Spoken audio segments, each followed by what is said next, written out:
Have you ever thought about broadening the audience for your scholarship?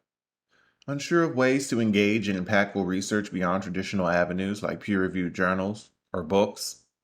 Hi, my name is Xavier Savels, and I am an editorial assistant with Early American Studies. In this video, I'm going to answer these questions and more in a short discussion about academic blogging.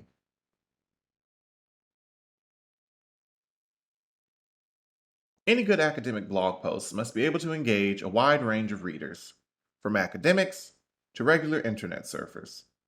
The best way to do this is to take a current event or topic and provide a history of it. Essentially, you want to be able to explain to your readers how that current event or how that topic came into being. Doing so gives a seemingly dense and remote topic a bid for legitimacy. In this case, that topic is early American studies, but also allows you to provide a fresh perspective beyond the traditional venues of academia. Unlike traditional venues, those being peer-reviewed journals or books, blog posts should be short and to the point while still providing readers with context. After all, it is an academic blog post that will exist on the internet. And while this may seem impossible, there are a few ways to do so. The first way is to keep things short. For early American studies, most blog posts should average around 750 to 800 words. Particularly for these more concise pieces, the basic elements of a good blog post are first, a strong introduction. Have a good hook in the opening, a clear statement or lead about what it is you will be arguing or talking about. Explain how you plan on making your point or argument.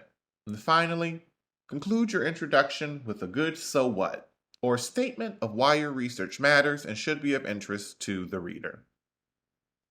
After the introduction, the next piece is having several strong body paragraphs. While you want to make substantive points, because this is, after all, an academic blog post, any good blog post is made up of shorter, concise sentences and smaller body paragraphs that give information and context while doing so in a streamlined and efficient manner, moving from point to point. Finally, any good blog post is concluded with a strong conclusion. Not all blog posts are going to have an explicit thesis statement. However, they all still need to communicate a central message. A good blog post then will not only make that message and state that point in the beginning in the introduction, but will include a conclusion with a call to action or a final statement reminding readers of the point and how you came to that conclusion. Another important feature of good academic blogging is citing sources in an accessible way. Unlike traditional monographs, like books and journals, blog posts cite source material using hyperlinks instead of footnotes. But why does this matter?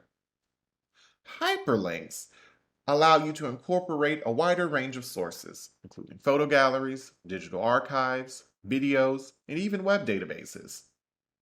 Also, hyperlinks make it easier for a wider range of readers to access your sources, your scholarship, and ultimately be able to follow along with you on your thought journey.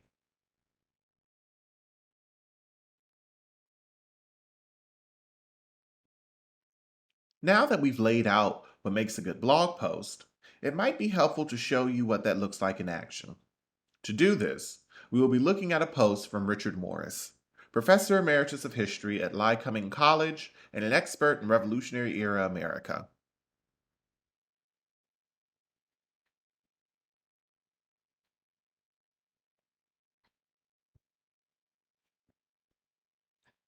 As we discussed earlier, the first thing to look for in any good blog post is an engaging topic.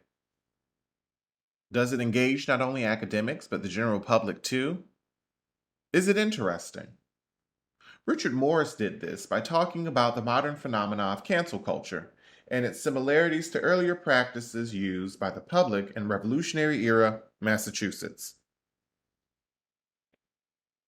In connection with picking an engaging topic, it is important to make sure that your blog post gets its point across. Notice how Morris does this. He gives an interesting hook about cancel culture, tells us what cancel culture is, then tells us how it is connected to colonial America. Even more impressive is the fact that he does it in only 86 words. The next thing he does, through his body paragraphs, is take us through the history of Revolutionary era cancel culture. He tells us how it came to be, gives us examples of it in action, and ultimately tells us why it matters.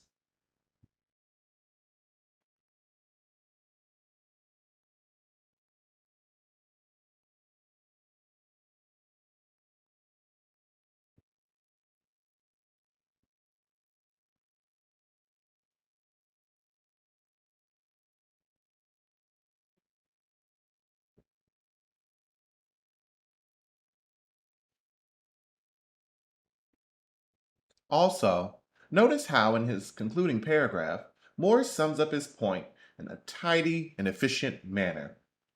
Almost mirroring his introductory paragraph, Morris's conclusion lets us clearly know what he is talking about, tells us how early America is relevant to the present day, and gives us an impactful closing statement. Another important aspect of good blogging that Morris does well is his use of hyperlinks and guiding images. Notice how, for example, he includes an image of General Thomas Gage in the section of the post, giving a face to a man caught up on the losing side of Revolutionary era Massachusetts' cancel culture.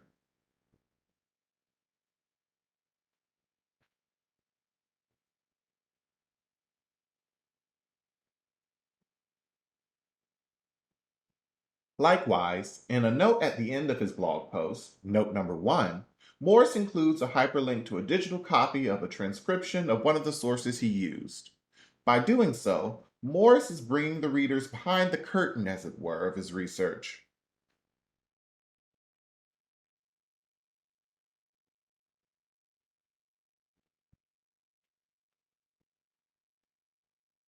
Okay, we've outlined a good blog post and dissected one published with EAS. But why even write one in the first place? What are the advantages of a blog post over, say, an academic journal article or a conference paper? Well, as stated before, blog posts, because of their slightly less formal writing style, can engage a wider audience. Academic writing can sometimes be long, drawn out, and full of jargony language that restricts its consumption to individuals with expert knowledge on the topic. However, the more engaging and short form of writing that goes into blogging can open access to a broader group of individuals beyond the academy. Unlike most peer reviewed journal articles that can be behind a paywall or on websites that prevent the public from accessing them, blog posts on sites like EAS Miscellany live on the web for free and for everyone. Many sites like EAS Miscellany even go the extra mile to present blog posts to the public by engaging in social media. Beyond the main website, our posts can be found on Twitter. Another advantage of writing academic blog posts for EAS and other entities, specifically for scholars, is that it helps diversify your publishing portfolio. Digital journals like blog posts extend learning and the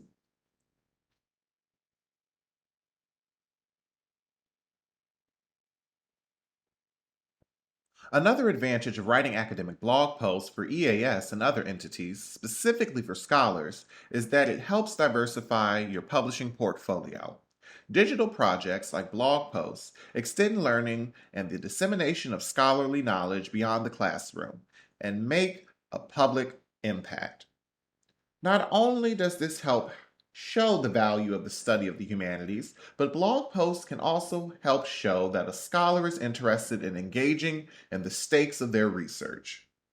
Their research is dedicated to engaging those outside of the university. In a similar vein, blog posts show how innovative a scholar can be. Because good blog posts require the ability to get a point across effectively with a set number of words and use a variety of sources, Academic blogging demonstrates the scholar's thoughtfulness and expertise in their subject matter.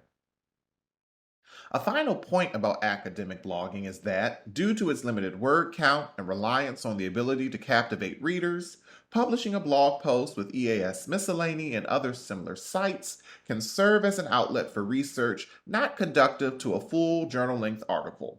Most scholars are familiar with the experience of going into the archive and finding nuggets of information that, though fascinating, are not always plentiful enough to make into a full-fledged project. Academic blog posts, then, present an opportunity to put that information to good use. Overall, academic blogging presents scholars with a fresh and exciting opportunity to present their research.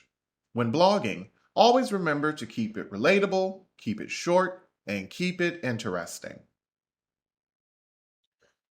If you are interested in submitting a blog post to EAS Miscellany, please submit any inquiries or potential post ideas to earlyamericanmiss@gmail.com.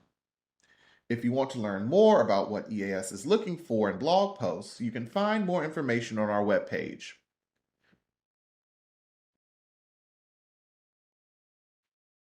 From the homepage, select About, Write for Us, and there you will find instructions on everything from how many words a post should be to how accompanying illustrations and other media should be submitted can be found.